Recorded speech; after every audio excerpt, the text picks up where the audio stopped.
Today on the channel, it's a return to the Kyle Peterson Top 5. And in today's video, we're counting down my top 5 WWE Mattel San Diego Comic-Con exclusives of all time. And the spirit of Ultimate Warrior will run forever!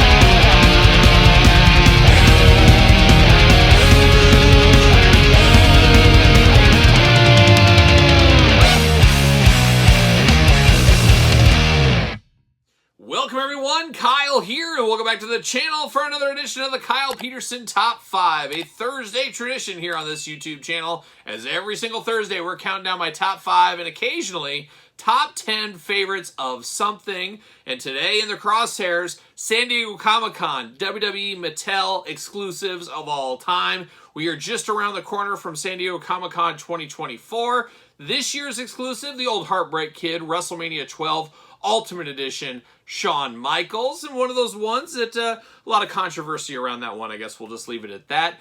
Not sure where that would fare in this top 5. Have to have that in my hands, and I guess maybe a couple years from now, maybe we'll do a top 10 San Diego Comic-Con and see where that one lines up in this one. But we're counting down 5 here today.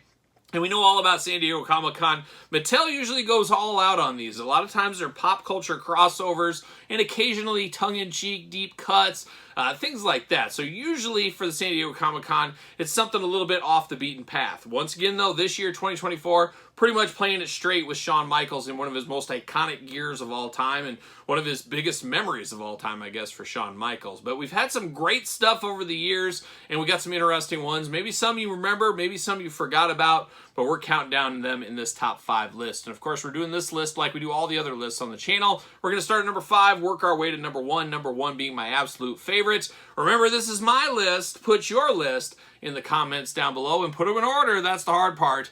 That is the fun part. So without further ado, let's take a look at my 5th favorite San Diego Comic-Con exclusive of all time.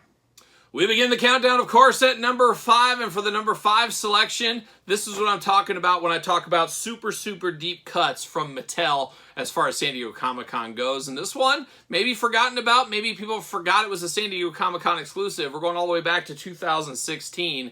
We're going to the Shockmaster, yes, old Uncle Fred, Tugboat, Typhoon, Fred Ottman, whatever you want to call him. He is the Shockmaster here, and I think a lot of the charm for this figure, though, does come with the packaging, and we're going to be able to say that about all these figures in this top 5 list, as they usually give us kind of cool packaging, and the Shockmaster, no different, upside down in the package like he's falling through the wall, true to form for old Shockmaster. He's got his Stormtrooper-esque helmet on, got the big robe, and then, of course, you got that tugboat face. We know it, we love it, we want some more of it. Maybe we do, who knows.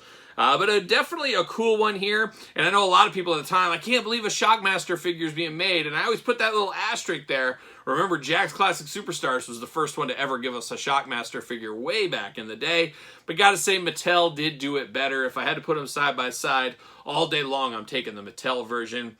Very fun, a definite moment in time, and very funny in a lot of ways as well. Very cool, and to myself and a lot of others, a perfect San Diego Comic-Con exclusive is this Shockmaster, and this Shockmaster coming in at number 5. Next up in the countdown, we're headed to number 4, and the number 4 selection going to be pretty controversial in this list. I have a feeling a lot of people watching this video would put this one at number 1 with a bullet, but we're going back to 2019. We're going to an Elite version with the Slim Jim Macho Man. Snap into it. Oh yeah, but Macho Man, an all-time favorite, Hall of Famer, one of the pillars of wrestling. Everybody knows the Macho Man, and to get such an iconic outfit feels like the perfect San Diego Comic-Con crossover with Slim Jim. Of course, way back in the day, a young kid out of college, I was actually working for Slim Jim. Oh, I was snapping into a Slim Jim every single day on the work job, of course. But a lot of fun times with Slim Jim, a lot of fun times with wrestling with Ultimate Warrior and, of course, Macho Man. And then now in action figure form, bringing it all kind of full circle here. Now, not my favorite, not my absolute favorite, my 4th favorite here. A great figure, but like I said, a lot of people are going to have this a lot higher. And whenever I think about this one, I always remember I was a manager on the road, and I was going in between stores somewhere, and I was out in the middle of literally nowhere. I could not get a cell phone signal Mattel to save my life. And this was sold before Mattel Creations. I believe Entertainment Earth was who was selling this one. Trying to get onto the site, trying to get a cell phone signal. It was a battle upon battles. I can't believe I actually got in. I remember just struggling to get it to go through, to even get in and out of cell phone service. It was just a disaster. I don't recommend it, but thankfully I did get this Macho Man in my collection. And a very cool figure, no doubt about it. So cool, in fact, number 4 in my top 5 list. All right, we've reached the halfway point. We're at the number 3 spot in the countdown. You got your list together. Make sure you put it in the comments down below. And of course, don't forget to subscribe to the channel, as every Thursday we got a countdown video. You don't want to miss one, trust me. But now we're at number 3. And number 3, going back a few years ago, really set pop culture and the wrestling world on storm. There was a lot of excitement about this figure, and once again, like the Macho Man, sold on Entertainment Earth, and a lot of people were excited about this. A lot of people had to have this one, including myself, but it's kind of like the bloom is off the rose a little bit with this character. And who am I talking about? We're going back to 2020. We're going to the Elite Mr. T. There was a lot of excitement. This was our first Mr. T from Mattel.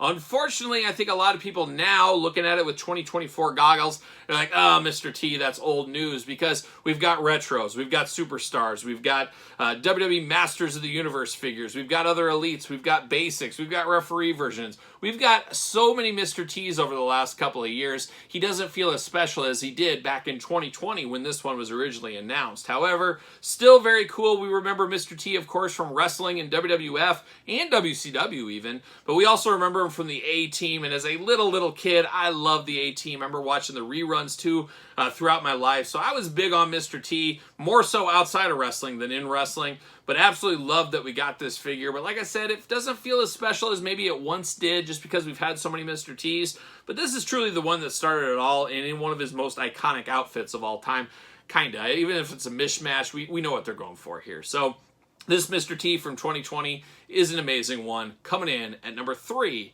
in my top 5 list. We've hit the number 2 spot, number 2 in the top 5 San Diego Comic-Con WWE figures of all time as voted by me. And number 2, going to be high on a lot of people's list. It's caused a lot of hysteria, of course. A lot of us remember when this came out in 2021. Who are we talking about? We're talking about the Sarge. What's a Nemesis Enforcer himself? Sergeant Slaughter Ultimate Edition, the first, technically the first Coliseum Collection figure. And we remember that mania, all that mania with this Sergeant Slaughter, as there was a black card chase variant, whatever you want to call it, edition, that a lot of people have still to this day struggled to receive. So very hard to get the black card version of this Sarge. So if you have that, hold on to it, I guess. But he did come in the standard blue card as well. But an amazing figure, a crossover figure, and that's what you're looking for at San Diego Comic-Con normally, it seems like, from Mattel. But this Sergeant Slaughter spoke to a lot of the G.I. Joe fan base as well. And there was a lot of Sergeant Slaughter anxiety about being able to pick this one up. Thankfully, I easily got him online, and like a lot of people did as well.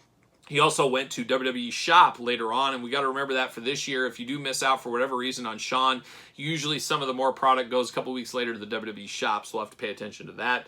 But Sergeant Slaughter, an all-timer. I'm a G.I. Joe guy. I'm a wrestling guy. He's playing all the hits right here for me. I do prefer Sergeant Slaughter to G.I. Joe than I do wrestling. Maybe that's a weird thing, but this really speaks to G.I. Joe. This reminds me of the PSAs and him talking after G.I. Joe episodes, introducing G.I. Joe episodes. This is what I think of as Sergeant Slaughter. And of course, he's got the camouflage on, just like Mr. T. So it's all about the camouflage in this countdown as well.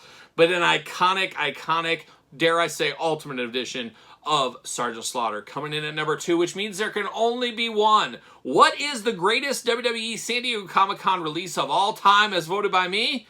Well, stay tuned. We've arrived at the number 1 San Diego Comic-Con WWE Mattel set of all time. Remember, get your list together, put it in the comments down below, and don't forget to like this video as well. But here we are at number 1, and this one absolutely blew me away and really made me rethink my life a little bit. Just a little bit, and I'll explain here in a second. We go back to 2022. We go in with Zeus and Rip.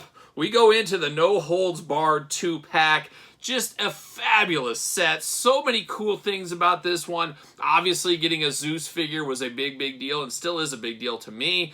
And I love the Hulkster here as Rip in the blue. Something special about this one when you really think of the red and yellow in the 80s, to get him in this color scheme. And I know he did it a little bit when he first started Hulkamania, but this screams Rip to me all day long. He's even got the hand signal out there. Very, very cool. And I've said it a million times on the channel, I was not a Hulkamaniac growing up as a kid. I was all in on Ultimate Warrior. That was it. That's where it ended and started for me. The Hulkster was always there, just kind of keeping everybody else down to me. However, it's funny when you look back, and this is where I started to really kind of look back a little bit more. I wasn't a Hulkamaniac. I wasn't a Hulkster fan. However, I appreciate him a lot more now than I did back then. And I really do enjoy all the Hulk Hogan releases we've got the last couple of years, because they're so nostalgia driven. Now, I might have not been in the weeds cheering him on, doing that kind of stuff, but to see all these iconic looks from the magazines and Superstars, All-American Wrestling, Primetime, things like that, and all the pay-per-views over the years, to get those has really felt nostalgic and felt pretty cool. Maybe I'm all alone in that, maybe I'm not, but no holds barred, say what you want once again about him. I loved the movie as a kid. I was all in. Seeing wrestlers in movies, things like that, really was an awesome thing for a child growing up in this time frame. Whether I liked the Hulkster or not, didn't really matter. It was a movie about wrestling and fighting and over-the-top characters, and there was a lot of over-the-top characters in the 80s. I enjoyed No Holds Barred. I absolutely love that movie. So to get a 2-pack here with all the bells and whistles felt super special and feels extremely special still to this day, here a couple years on. And I don't know if they'll ever top this for San Diego Comic-Con to me. I can tell you right now, there's no way the Shawn Michaels pack will top this one for me. I absolutely love it. It's cool it was a 2-pack. Just a fun moment in time, and I would love to see more of this stuff, which kind of leads me a little bit on my soapbox. It is the 40th anniversary of Hulk Hogan this year. Really felt they should have done something Hulk Hogan related for San Diego Comic-Con. It does get that crossover appeal, especially if you could try to do a Mr. Nanny, a Suburban Commando, something along those lines. But I felt like we're so deep in Hulkamania this year, we might as well bring it all the way home. Let's just do it this year and get it over with. Do Shawn Michaels next year. Lay back on Hulk Hogan next year, but go all in this year. Put all the cards out there. Wasn't meant to be, I guess, at this point. But 2022, a fabulous year for wrestling figure collecting. A fabulous year for a San Diego Comic-Con exclusive with this No Holds Barred set coming in at number 1. So there it is. That's my top 5. Once again, put your top 5 in the comments down below. Don't forget to like this video, subscribe to the channel and my other YouTube channel. Check out the Patreon. Check out Pro Wrestling Tees. Search Kyle Peterson. And don't forget Sir Paul64 on the X, the _Kyle_Peterson on Threads, and on Instagram. So for the top 5 San Diego Comic-Con WWE exclusives of all time, I'm Kyle. See you guys all real soon.